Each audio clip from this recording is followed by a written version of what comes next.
ఓం నమః శివాయ. శివమహాపురాణం 7వ అధ్యాయం. సోమనాథుడు. ఇక్కడ ఒక చిత్రం జరిగింది. శంకరుడు చంద్రునిగా నెత్తిమీద పెట్టుకోవడం మంచిదే. అదే సోమనాథ లింగం.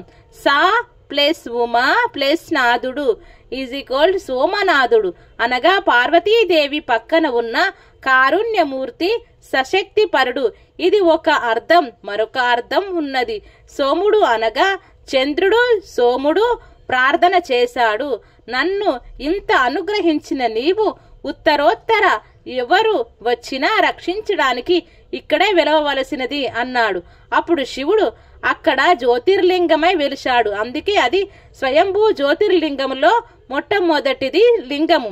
మీకు తెలిసి వెళ్ళినా తెలియక వెళ్ళినా అక్కడికి వెళ్ళి సోమనాథ జ్యోతిర్లింగమును దర్శించుకుంటే దీర్ఘకాలముగా పీడిస్తున్న వ్యాధులు నయమవుతాయని, భవిష్య జన్మలో చేసిన పాపముల వలన భయంకరమైన కుష్టు మొదలైన వ్యాధులు రావలసిన పాపములు ఖాతాలో ఉండిపోయినా అవి భగ్నం అయిపోతాయని సోమనాథ లింగం దర్శనం చేయాలని మనకి శాస్త్రం చెప్తుంది. సోమనాథ దేవాలయం శ్రీ సర్దార్ వల్లభాయ్ సారథ్యంలో పునర్నిర్మాణం అయింది. ఈ లింగం మీద కన్నుపడే ఈ సోమనాథ దేవాలయమును పూర్వం ఎన్నో మార్లు ధ్వంసం చేస్తే మహానుభావుడు, ఉక్కు మనిషి అనిపించుకున్న భారతదేశపు తొలి ఉప ప్రధానిగా పనిచేసిన సర్దార్ వల్లభాయ్ పటేల్ గారి ఆధ్వర్యంలో ఒక కమిటీ ఏర్పడి సోమనాథ దేవాలయమును పునర్నిర్మాణం చేసి అత్యద్భుతంగా రూపుదిద్దారు. శ్రీశైల క్షేత్రం. శ్రీశైలం సాక్షాత్తుగా మన ఆంధ్ర రాష్ట్రంలోనే కర్నూలు జిల్లాలో వెలిసిన స్వయంభూలింగమూర్తి ఉన్న క్షేత్రం. విశేషంగా అష్టాదశ శక్తి పీఠాలలో శ్రీశైలంలో ఉన్న భ్రమరాంబిక అమ్మవారు ఒక శక్తిపీఠం. శ్రీశైలం అంత గొప్ప క్షేత్రం. ఆ పరమేశ్వరుడు వెలిసిన కొండ పేరు శ్రీగిరి. మనం ఎవరినైనా గౌరవ వాచకంతో పిలవాలని అనుకున్నప్పుడు పక్కన శ్రీకారం చుడతాం.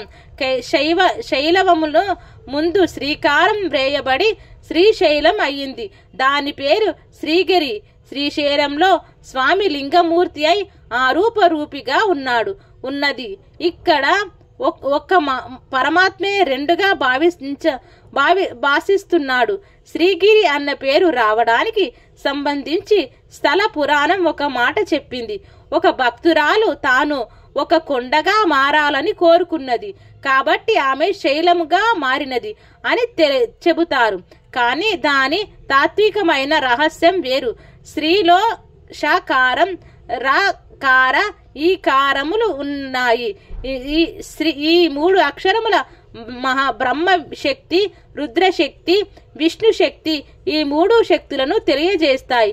ఈ 3 శక్తులు ఉన్న కొండ శ్రీశైలం. ఈ 3 శక్తులు మమేకమైన శక్తి రూపిణి భ్రమరాంబిక. అందుకని శ్రీశైలం ఒక స్త్రీ శక్తిపీఠం అని. ఆ కొండ మీద అడుగు పెట్టిన వాడు సరస్వతి కటాక్షమును కాని, లక్ష్మీ కటాక్షమును కాని, జ్ఞానమును కాని నోరు విప్పి అడగకక్కరలేదు. అతనికి కావలసినది ఆ కొండలోంచి ప్రసరిస్తుంది. అంత శక్తివంతమైన కొండ శ్రీశైల పర్వతం. ఎన్నో ఔషధములను ఆలవాలం. శ్రీశైలం ఎన్నో ఉపవాసాలకు ఆలవాలం. అటువంటి శ్రీశైలంలో పర్వతం మీద పరమశివుడు స్వయంభువుగా వెలిశాడు. ఆయన అక్కడ వెలవడానికి గల కారణం గురించి పెద్దలు ఒక విషయం చెప్తారు. గణాధిపత్యం ఎవరికి ఇవ్వాలి అని నిర్ణయం చేయవలసి వచ్చినప్పుడు శంకరుడు తన 2 కుమారులను పిలిచి, ఎవరు భూమండలం అంతటిని తొందరగా ప్రదక్షిణం చేసి వస్తారో వారికి గణాధిపత్యం ఇస్తాను అని చెప్పగానే సుబ్రహ్మణ్యేశ్వర స్వామి గబగబా బయలుదేరి భూమండలంలో ఉన్న దేవాలయములన్నిటినీ దర్శనం చేసుకుంటూ వస్తున్నారు. గణపతి మాత్రం అలా అన్ని దేవాలయంను వెళ్ళలేదు. సూక్ష్మంలో మోక్షం అన్నట్లుగా ఆయన నాన్నగారు తల్లిదండ్రులకు చేసిన ప్రదక్షిణం భూమండలంకు చేసిన ప్రదక్షిణతో సమానం కాబట్టి నేను మీకే ప్రదక్షిణం చేసి మీకే నమస్కరిస్తున్నాను అని తన తల్లిదండ్రులకు ప్రదక్షిణం చేశాడు. ఈ విధంగా గణపతి తన తన బుద్ధి కుశలతను ప్రదర్శించాడు. అప్పుడు శంకరుడు గణపతికి గణాధిపత్య పదవిని ఇచ్చాడు. సుబ్రహ్మణ్యుడికి కోపం వచ్చి అక్కడి నుండి వెళ్ళిపోయాడు. పార్వతీ పరమేశ్వరులిద్దరూ సుబ్రహ్మణ్యుడిని ఇంటికి రమ్మనమని కోరడానికి వెళ్లారు. వీరిని చూసి సుబ్రహ్మణ్యుడు 24 కోసల ముందుకు వెళ్ళిపోయాడు. అప్పుడు శంకరుడు మల్లెతీగలాగా చేత చుట్టుకోబడిన ఒక అర్జున వృక్షం కింద కూర్చున్నాడు. అప్పుడు పార్వతీదేవి కూడా వెళ్ళింది. పిల్లవాడు ఎలా ఉన్నాడో అని శంకరుడు సుబ్రహ్మణ్యుడు ఉన్న చోటకు వెళ్లి కొడుకును బుజ్జగించాడు. ఆయన ఆలక తీరిపోయింది. ఆయన మహాజ్ఞానిగా నిలబడ్డాడు. శ్రీశైలముకు పరమేశ్వరుడు ప్రతి అమావాస్య నాడు వెళ్లి దర్శనం చేసి వస్తూ ఉంటాడు. ప్రతి పౌర్ణమి నాడు అమ్మవారు వెళ్లి దర్శనం చేసి వస్తూ ఉంటుంది. పిల్లవానికి దగ్గరలో ఉన్నామని అనిపించుకోవడానికి అక్కడే ఉంది. సుబ్రహ్మణ్యుని చూసుకుంటూ ఈ మల్లె చెట్టు కిందకి వచ్చాము కదా అని అన్నాడు. వెలిశాడు. మనం అలక చేతతో అజ్ఞానం చేతతో మన శరీరమునకు చూసుకొని భగవంతునికి దూరం అవుతున్నాం.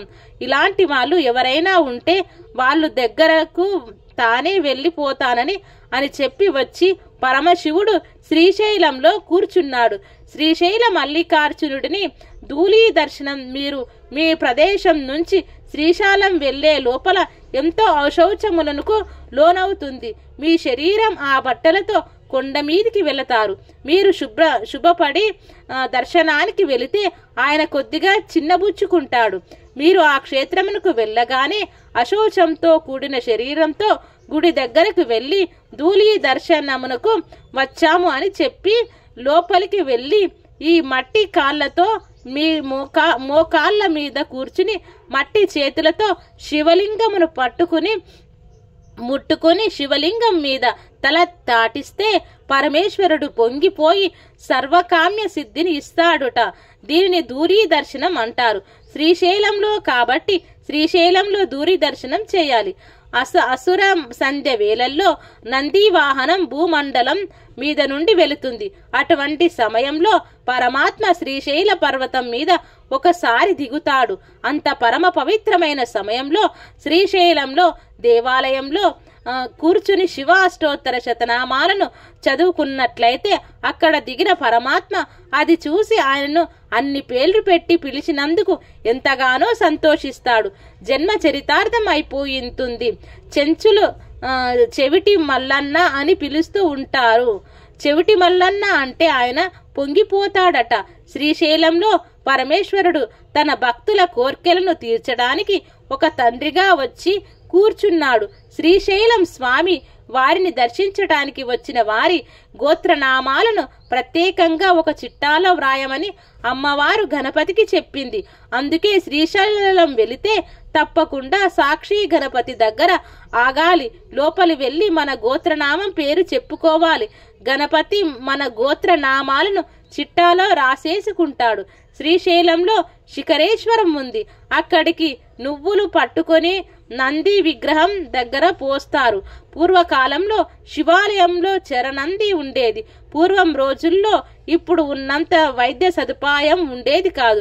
శివాలయం విష్ణువాలయం తప్పకుండా ఉండే తీరేవి. ఎవరైనా గర్భిణీకి అనుకోకుండా నొప్పులు వస్తే పట్నానికి తీసుకువెళ్ళడానికి అవకాశం లేకపోతే అంతరాలయం మూసేసి ఉన్నా కూడా పరిగెత్తుకుంటూ అర్చకుడి దగ్గరికి పెడితే ఆయన ప్రధాన ద్వారం తీసేవాడు. ఈ బాధ పడుతున్న గర్భిణి ఇల్లు ఎటువైపు ఉన్నదో అటువైపు చరనందిని తిప్పేవాడు. ఈ చరనంది అటు తిరగగానే అటువైపు బాధపడుతూ ప్రసవం జరగకుండా ప్రాణాలు పోతాయేమోనన్న అనుకున్న వాళ్ళకి కూడా ఎందరికో సుఖప్రసవాలు జరిగేవి. అందుకే అనేక శివాలయంలో చరనంది ఉండేది. శిఖరేశ్వరంలో కూడా మనం ఈశ్వరుణ్ణి పొందలేకపోతున్న బాధ నుంచి విముక్తం కావడానికి నువ్వులు వేసి తిప్పి శిఖరం చూడాలి.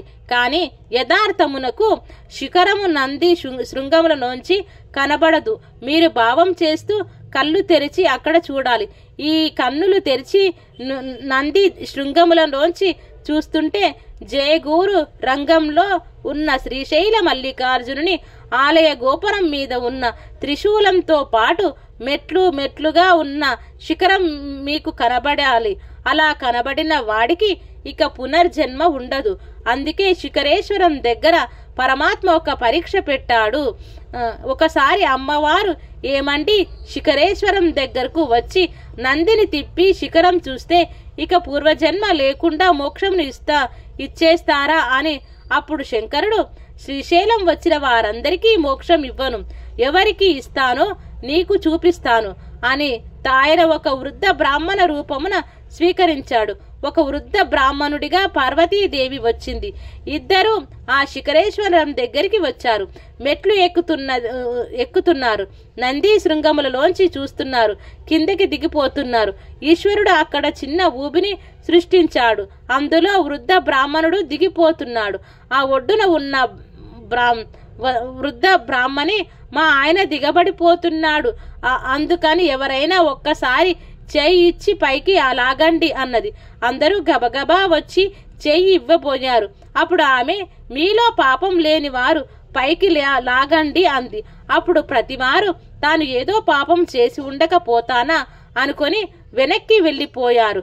ఆ సమయంలో అటుగా ఒక వేశ్య కిందకి దిగుతోంది. ఈవిడ వేశ్య అని అందరూ అంటున్నారు. ఆవిడ దిగుతూ వచ్చి నేను లాగుతాను అన్నది. అప్పుడు పార్వతీదేవి, ఏమమ్మా, అందరూ మాకు పాపం ఉంది అని వెళ్ళిపోతున్నారు. వాళ్ళ పాపం కంటే నీ పాపం గట్టిది కదా, అప్పుడు నువ్వు నా భర్తను ఎలా లాగుతావు అని అడిగింది. అప్పుడు ఆవిడ, శ్రీశైల శిఖరం దృష్ట్యా పునర్జన్మన విద్యతే. అమ్మా, నేను ఇక్కడ ఈ శిఖర దర్శనం చేశాను.